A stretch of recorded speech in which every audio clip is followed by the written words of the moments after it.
আৰু এতিয়া খবৰ বিতংভাৱে একবিংশ শতিকাৰ প্ৰথমটো দশকৰ অন্ত পৰিল 2010 পশ্চিম আকাশৰ ৰান্ধনী বেলিৰ হেঙুলীয়া আকাশৰ মাজেদি 31 ডিচেম্বৰ দিনা বিদায় বেলাৰ লগে লগে 1 জানুৱাৰী 2011ৰ পৰা শতিকাৰ আৰু এটা নতুন দশকৰ শুভাৰম্ভ ঘটিল ইয়াৰ লগে লগে জেচিচি সংবাদেও পাৰ কৰিলে আৰু এটা বৰ্ষ নতুন বৰ্ষৰ লগনত সমূহ শ্ৰোতা দৰ্শকলৈ আমি আগবঢ়াইছো আমাৰ হিয়া ভৰা শুভকামনা এই বৰ্ষটোত সৃষ্টি হওক বহু সুসংবাদৰ সমস্যাৰে ভাৰাক্ৰান্ত ৰাজ্যখনৰ দুৰ্নীতি বিনাশ হৈ নতুন সূৰ্যৰ ৰাঙলীৰে আপোন লোকৰ হিয়াবোৰত সৃষ্টি হওক এক আশাৰ বতৰা এয়া আমাৰ আশা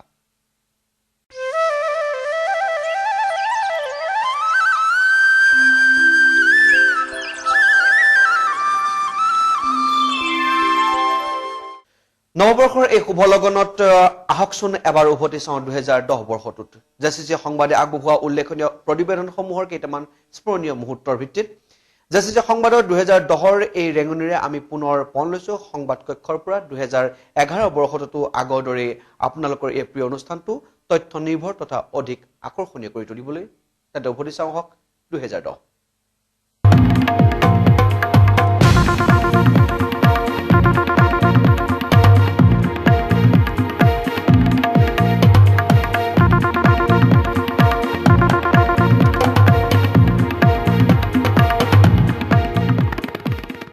গোপীনাথ বৰদলৈ আন্তঃৰাষ্ট্ৰীয় বিমানবন্দৰৰ নিৰাপত্তা কিমান বিপদমুক্ত জুইখলা মাহ পৰ্যন্ত নিয়াত বাধা থকা বিমানবন্দৰৰ অভ্যন্তৰত আনকি উৰণৰ বাবে সাজু বিমানৰ ভিতৰতো এয়া জুইখলা মাহলৈ সোমাই গৈছে জনৈক আৰোহী ইয়াৰে দৃশ্য জেচিচি সংবাদৰ ষ্টিং কেমেৰাত বন্দী হৈছিল এনেকৈ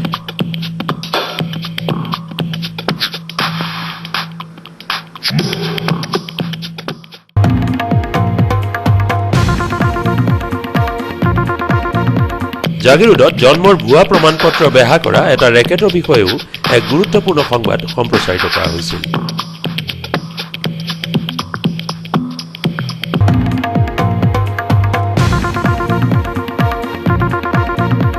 ভাৰত ৰত্ন প্ৰাক্তন ৰাষ্ট্ৰপতি তথা বিশিষ্ট বিজ্ঞানী APJ আব্দুল কালামৰ ডিমৰীয়া মহাবিদ্যালয় ভ্ৰমণৰ সংবাদ পৰিৱেশিত হৈছিল আমাৰ অন্য এক প্ৰতিবেদনত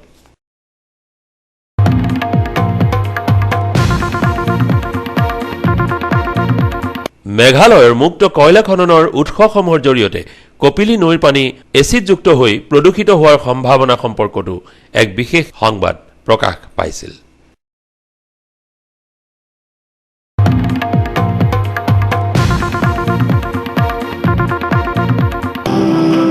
অন্ধবিশ্বাসে মানুহক বহু সময়ত দানৱীয় কৰি তোলে জিলাখনৰ 10 নং বালিমুখ গাঁৱত অন্ধবিশ্বাসে সৃষ্টি কৰা মানুহৰ আখৰিকতাৰ বলি হৈ পৰিছিল এটি অকণমানি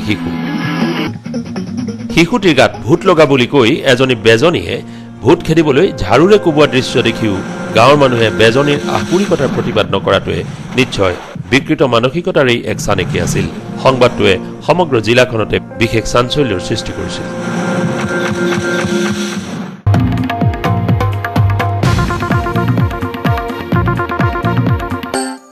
উদ্যোগিক তথা ব্যস্ত চহৰ জাগিৰোডত চকু টকাকৈ বৃদ্ধি পাইছে অসমীয়া গ্ৰন্থৰ চাহিদা বছৰটোত অঞ্চলটোৰ এখন বিপণীয়ে ৰীতা চৌধুৰী মাকামৰ 20খনতকৈ অধিক কপি বিক্ৰী কৰাটো নিশ্চয় এক উল্লেখযোগ্য ঘটনা জাগিৰোডৰ গ্ৰন্থ প্ৰীতিৰ এটি সমীক্ষা আগবঢ়োৱা হৈছিল বছৰটোৰ মাজভাগৰ এটি প্ৰতিবেদন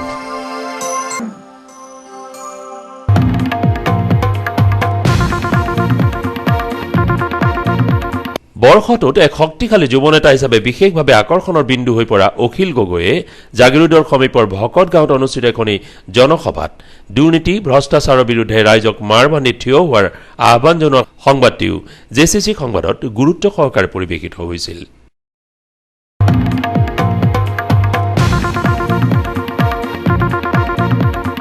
প্ৰায় 15 বছৰ কাল তদৰ্থক সমিতিৰ জৰিয়তে চলি থকা তিৱা স্বায়ত্তশাসিত পৰিষদখনি অৱশেষত গণতান্ত্ৰিক নিৰ্বাচনৰ জৰিয়তে পুনৰ গঠন হোৱাৰ সংবাদটো আছিল বছৰটোৰ এক অন্যতম গুৰুত্বপূৰ্ণ সংবাদ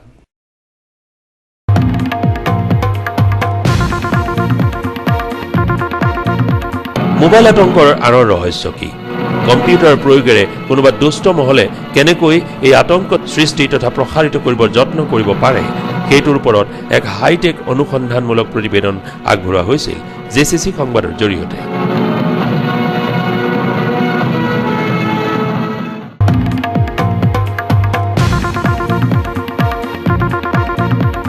জাগিৰোড ৰেল আস্থানত মৰিগাঁও জিলাৰ সমূহ ৰেলযাত্ৰীৰ বাবে 3খন গুৰুত্বপূৰ্ণ ৰেল ৰখোৱাৰ দাবীত পালন হোৱা ৰাজহুৱা ৰেল অৱৰোধ কাৰ্যসূচীৰ সম্পৰ্কতো জেচিচি সংবাদে গুৰুত্ব সহকাৰে আগবঢ়াইছিল এটি প্ৰতিবেদন।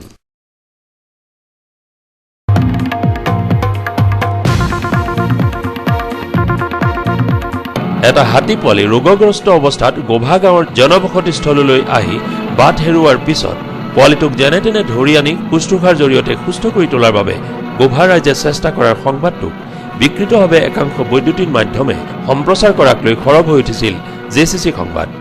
একাংশ বৈদ্যুতিন মাধ্যমে বিকৃত সংবাদ সম্প্ৰচাৰৰ প্ৰয়াসৰ বিপৰীতে এই সম্পৰ্কীয় প্ৰকৃত ছবিখনি দৰ্শকৰ সন্মুখত জেচিচি সংবাদেহে ভালদৰে প্ৰদৰ্শন কৰিবলৈ সক্ষম হৈছিল।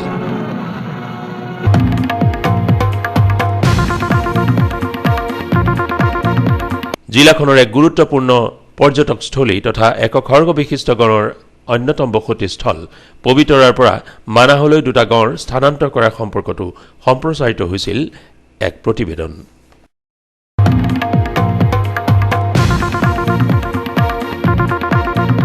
সোণাপুৰত ষ্টাৰ চিমেণ্ট উদ্যোগটোৰ এটা উৎপাদন গোট প্ৰতিষ্ঠা কৰাক লৈ স্থানীয় ৰাইজ তথা উদ্যোগটোৰ মালিক পক্ষৰ মাজত সংঘাত তুংগত উঠিছিল যোৱা বছৰটোৰ শেষৰ ফালে। এই সম্পৰ্কীয় সংবাদ জেচিচি সংবাদৰ দ্বাৰা নিয়মীয়াকৈ সম্প্ৰচাৰিত কৰা হৈছিল।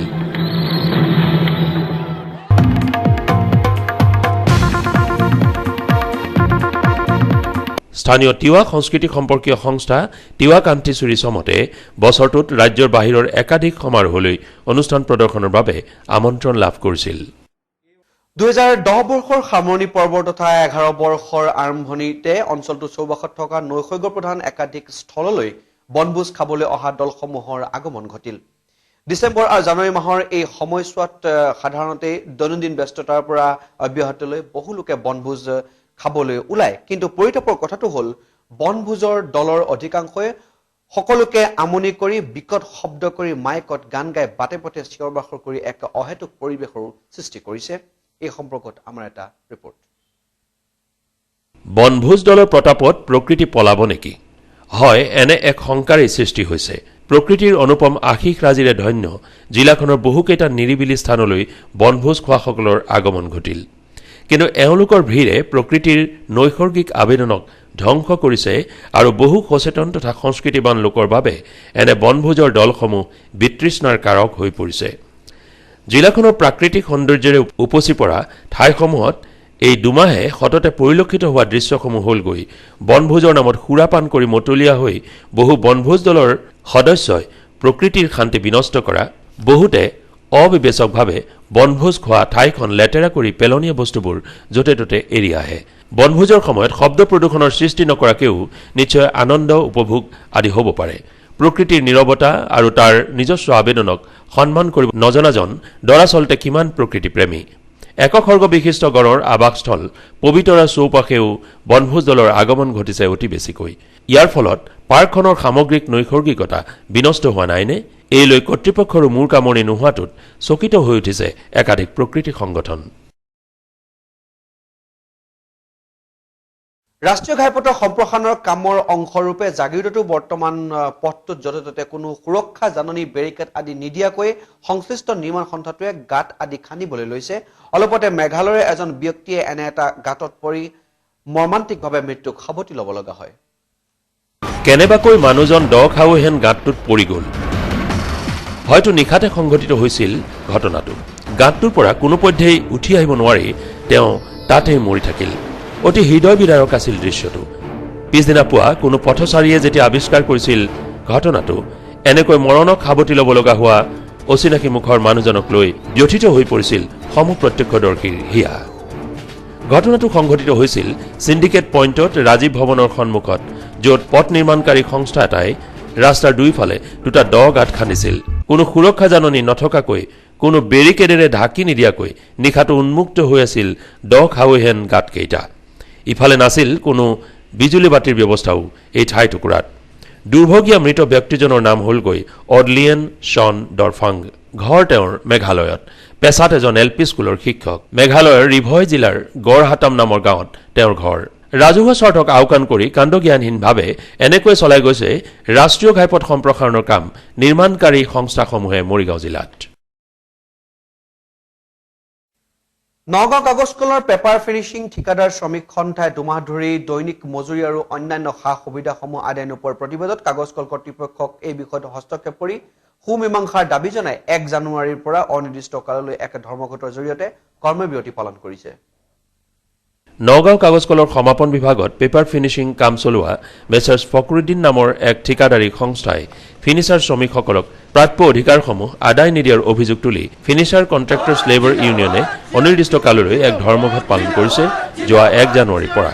উক্ত শ্ৰমিকসকলে 22 ছেপ্টেম্বৰৰ পৰা 30 ডিচেম্বৰলৈ সম্পূৰ্ণ 2 মাহ 9 দিনৰ দৈনিক মজুৰি আদায় নোপোৱাৰ উপৰিও অক্টোবৰ নৱেম্বৰ 2010 মাহৰ ভৱিষ্যনিধিৰ ধন ৰাজ্যিক কৰ্মচাৰী বীমা নিগমৰ ধন আদায় পোৱা নাই আৰু লগতে 1 ছেপ্টেম্বৰ তাৰিখৰ পৰা 30 ডিচেম্বৰলৈকে মুঠ 3 মাহৰ ছুটি LTC বোনাছ আদিও আদায় পোৱা নাই। ইতিমধ্যে বিভাগীয় কৰ্তৃপক্ষক এই সম্পৰ্কে সংস্থাটোৱে জনাইছিল যদিও এই দাবীসমূহৰ ওপৰত কৰ্তৃপক্ষৰ গা নলৰাত 1 জানুৱাৰীৰ পৰা অনিৰ্দিষ্ট কাললৈ কৰ্মবিৰতি পালন কৰিবলৈ বাধ্য হৈছে। ফিনিচাৰ শ্ৰমিকসকলে তাত এটেণ্ডেঞ্চ কৰিলে যিটো মিনিমাম ৱেজ দিব লাগে সেই মিনিমাম ৱেজটো তেওঁলোকে বহন কৰিবলৈ অমান্য হৈছিল আৰু যাৰ ফলত সেই 1 ছেপ্টেম্বৰৰ পৰাই আমাৰ শ্ৰমিকসকল অলপ উত্তপ্ত অৱস্থাত পৰি আহিছিল। ঠিকাদাৰসকলেই নহয়, ইয়াত মেনেজমেণ্টৰ তাত ওতঃপ্ৰোতভাৱে জড়িত আছে, য'ত নেকি আমাৰ শ্ৰমিকসকলে এটেণ্ডেঞ্চ কৰিলে আমাৰ যিটো মিনিমাম ৱেজ দিবলৈ তেওঁলোকে অমান্তি হৈছিলে ঠিকাদাৰসকলে। তাৰ পৰিপ্ৰেক্ষিততেই অক্টোবৰ আৰু নৱেম্বৰ মাহৰ যি 2টা মাহ হৈছিল এই 2টা মাহৰ দৰমহা তেওঁলোকে সমূলি বহন কৰিবলৈ আমাক অসন্মত হৈছিল আৰু আজিলৈকে আজি তাৰিখলৈকে সেই দৰমহা 2 মাহ 9 দিন ছেপ্টেম্বৰৰ 9 দিন আছিল, এই 2 মাহ 9 দিনৰ দৰমহা পৰা আমাক বঞ্চিত কৰি ৰাখিছে। আৰু যাৰ ফলত আজি এই 1 তাৰিখৰ পৰা মানে যোৱা শনিবাৰৰ পৰা 1/1/2011 তাৰিখৰ পৰা আমাৰ এই কাৰ্যসূচীটো মানে অনুষ্ঠিত হৈছে। ষ্টাৰ চিমেণ্টৰ বিপক্ষে থকা প্ৰতিবাদ এতিয়াও শান্ত হোৱা নাই। 3 জানুৱাৰী তাৰিখে ষ্টাৰ চিমেণ্টত অবৈধভাৱে শিল কঢ়িওৱা ট্ৰাকক লৈ ডিমৰি অঞ্চলত এক উত্তেজনাময় পৰিস্থিতিৰ সৃষ্টি হয়। অবৈধভাৱে শিল কঢ়িওৱা ষ্টাৰ চিমেণ্টৰ এখন ট্ৰাকক কেন্দ্ৰ কৰি ডিমৰিয়াত বিশেষ উত্তেজনাৰ সৃষ্টি হয়। অবৈধভাৱে শিল কঢ়িওৱা ট্ৰাকখনৰ নম্বৰ আছিল AS01L0159। ট্ৰাকখনক প্ৰায় 2 শতাধিক লোকে ঘেৰি ধৰি বাটৰ দাঁতিত আবদ্ধ কৰি থয়। ৰাইজে পিছত ট্ৰাকখন সোণাপুৰ আঞ্চলিক বন বিষয়াৰ হাতত চমজাই দিয়ে। আঞ্চলিক বন বিষয়াগৰাকীয়ে ট্ৰাকখন জব্দ কৰা হ'ল বুলি ঘোষণা কৰাৰ পিছতহে উত্তেজিত ৰাইজ ঘটনাস্থলীৰ পৰা আঁতৰি যায়। চিমেণ্ট কোম্পানীটোৱে অবৈধভাৱে বন সম্পদৰ ধ্বংসযজ্ঞ চলোৱাৰ এই প্ৰৱণতাৰ বিৰুদ্ধে কৃষক মুক্তি সংগ্ৰাম সমিতিৰ কামৰূপ জিলাৰ সম্পাদক অনিল বড়ুৱে তীব্ৰ গৰিহণা দিছে। হৈ যায় যে আপোনাৰ মানে মন্ত্ৰীৰ পৰা আৰম্ভ কৰি চৰকাৰৰ পৰা আৰম্ভ কৰি পুলিচ প্ৰশাসনৰ পৰা আৰম্ভ কৰি আৰু ইয়াৰে স্থানীয় কিছু দালাল চক্ৰৰ সহযোগত ষ্টাৰ চিমেণ্টে সম্পূৰ্ণভাৱে বেআইনীভাৱে ইয়াত আপোনাৰ মানে মাটি কাটি আছে বা আপোনাৰ মানে ইয়াতে কাম কৰাৰ চেষ্টা কৰি আছে আৰু এইটোত সম্পূৰ্ণভাৱে চৰকাৰ প্ৰশাসন আৰু কিছু দালাল জড়িত হৈ আছে। সম্পূৰ্ণ বন বিভাগ জড়িত আছে। আপোনালোকে দেখিলে পুলিচে এই ট্ৰাকবিলাক ষ্টাৰ চিমেণ্টলৈকে গাৰ্ড সহকাৰে চিকিউৰিটি তেওঁলোকে দি ট্ৰাকবিলাক তাত মানে কোম্পানীলৈ লৈ যায়। এইটোৱে প্ৰমাণ কৰে যে প্ৰশাসন আপোনাৰ মন্ত্ৰী চৰকাৰ চব এই কোম্পানীৰ পক্ষত আছে। কোম্পানীয়ে টকা খাইছে, নহ'লেতো আজি চতুৰ্থবাৰৰ কাৰণে ইয়াতে চামতাবাসী ৰাইজে প্ৰদূষণ উদ্যোগ বিৰোধী ৰাইজে পুলিচৰ লাঠিচাৰ্জ খাব লগা হৈছে, গুলি খাব লগা হৈছে। কেন্দ্ৰীয় চৰকাৰে অসমৰ বাবে মুঠ 1400টা অগ্নি নিৰ্বাপক কেন্দ্ৰ স্থাপনৰ পৰামৰ্শ দিছে যদিও বৰ্তমান ৰাজ্যখন আছে মাত্ৰ 210টাহে এনে কেন্দ্ৰ। সোণাপুৰত অলপতে এটা অগ্নি নিৰ্বাপক বাহিনী কেন্দ্ৰ উদ্বোধনী সভাত এইদৰে জানিবলৈ দিয়ে বাহিনীটোৰ মহাপৰিদৰ্শক দিলীপ বৰাই। উদ্বোধনী সভাখনিত মুখ্য অতিথি হিচাপে উপস্থিত আছিল সমাজ কল্যাণৰ মন্ত্ৰী অকণ বৰা। সোণাইকুছি পাহাৰৰ সমীপৰ পৰা 2টা দুষ্প্ৰাপ্য লক্ষী ফেঁচা উদ্ধাৰ কৰিবলৈ সক্ষম হয় অলপতে নিজৰ পৰা সমীপৰ নেপালী বস্তিৰ ৰাইজে। দুষ্প্ৰাপ্য লক্ষী ফেঁচা 2টা পিছত বন বিভাগৰ কৰ্তৃপক্ষৰ হাতত অৰ্পণ কৰা হয়। ৰাজ্যৰ বন বিভাগৰ বন পৰীক্ষণ চকীসমূহত অবৈধভাৱে ধন সংগ্ৰহ কৰাৰ অভিযোগ দীৰ্ঘদিনীয়া যদিও শেহতীয়াকৈ সোমবাৰে নিশা ধৰমদুল বনাঞ্চলিক বিষয়া কাৰ্যালয়ৰ একাংশ কৰ্মচাৰীয়ে কাৰ্বি আংলঙৰ পৰা অনা বাঁহৰ ট্ৰাক বিচৰা ধন নিদিয়াৰ ফলত আবদ্ধ কৰি ৰখাত বন বিভাগৰ লোকে বাঁহ ব্যৱসায়ী আৰু ট্ৰাক চালকৰ মাজত এক উত্তেজনাময় পৰিৱেশৰ সৃষ্টি হয়।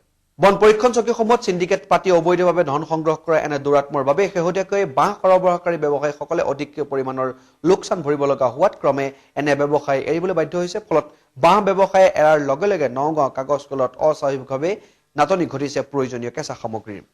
এনে পৰিপ্ৰেক্ষিতত বন বিভাগৰ মন্ত্ৰী তথা ঊৰ্ধ্বতম কৰ্তৃপক্ষই বাঁহৰ ট্ৰাকৰ ওপৰত চিণ্ডিকেট পাতি অহা বন পৰীক্ষণ চকীসমূহৰ বিৰুদ্ধে কি ব্যৱস্থা গ্ৰহণ কৰে তাৰ ওপৰতে নিৰ্ভৰ কৰিছে নগাঁও কাগজ কলৰ ভৱিষ্যত। এই টিপি চালান থকা সত্ত্বেও তেওঁলোকে গাড়ীৰ পৰা দুশ লাগে বুলি তেনেকৈ টকাৰ কাৰণে কিন্তু কালি গোটেই সন্ধিয়া 7টাৰ পৰা আজি ৰাতিপুৱালৈকে কিন্তু আমাৰ গাড়ীখিনি তাত বন্ধ কৰি থৈছে। এইবিলাকে তেওঁলোকে প্ৰফিট কৰিব পৰা নাই বা গেইটে এনেকৈ পইচা দি তেওঁলোকৰ লছ হয় কাৰণে তেওঁলোকে বাঁহৰ ব্যৱসায়টো প্ৰায় বাদ দিয়াৰ নিচিনাই হৈছে।